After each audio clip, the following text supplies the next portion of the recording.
Hello' everyone, আজি মই আপোনালোকৰ মাজলৈ লৈ আহিছোঁ মোৰ এটি ৰেচিপি ভিডিঅ' কচু ঠেৰে আৰু মাছেৰে। এয়া কেৰাহীখন গৰম কৰি ল'লোঁ, তাত দিলোঁ মিঠাতেল,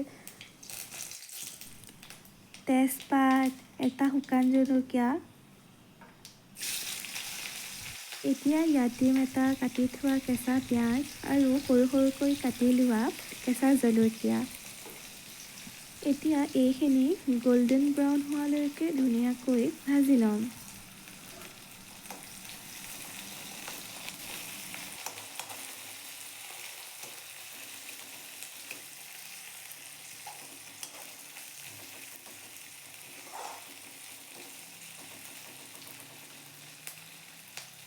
এইখিনি অকণমান ভাজি লোৱাৰ পিছত ইয়াত দিম খুন্দি থোৱা আদা নহৰু পেষ্টখিনি।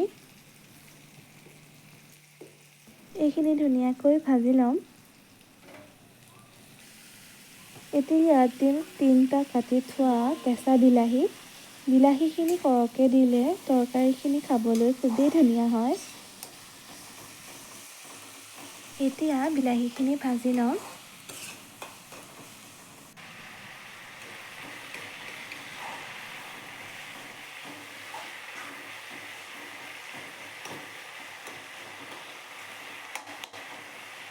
এতিয়া ইয়াত দিম সোৱাদমতে নিমখ, পৰিমাণমতে হালধি।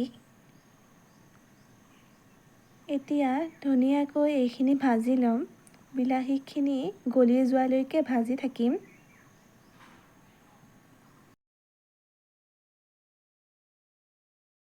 খিনি ভাজি লোৱাৰ পিছত ইয়াত দিম এটা কাটি থোৱা আলু। আলুখিনি অলপ মিহিকৈ দিম যাতে সোনকালে এইখিনি সিজি যায়। তাৰপিছত ধুনীয়াকৈ ভাজি ল'ম।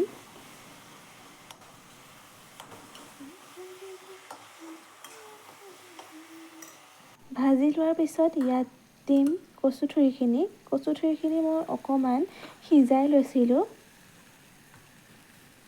এইখিনি দিয়াৰ পিছত ভাজি লোৱা হ'ব।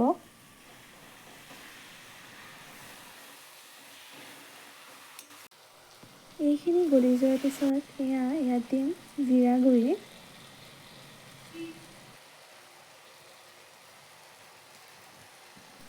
ইয়াত দিম এতিয়া ব্লেক পেপাৰ মানে জালুকৰ গুড়ি অলপ দিম। জালুকৰ গুড়িখিনি দিলে কচু তৰকাৰীখিনি খুব ধুনীয়া হয়।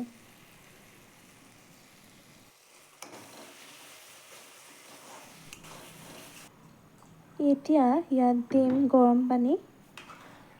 অলপমান গৰম পানী দি ধুনীয়াকৈ লৰাই ল'ম। পানীখিনি পৰিমাণ অকণ কমকৈ দিম।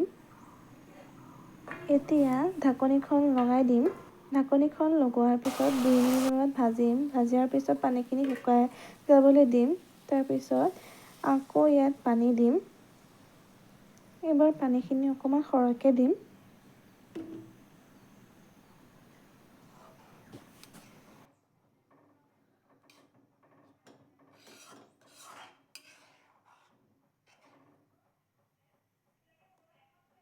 পানীখিনি দিয়াৰ পিছত ইয়াত উতল আহিবলৈ দিম। উতল অহাৰ পিছত আমাৰ ঘৰৰ পুখুৰীৰ লোকেল কাৱৈ মাছখিনি ধুনীয়াকৈ দি ল'ম।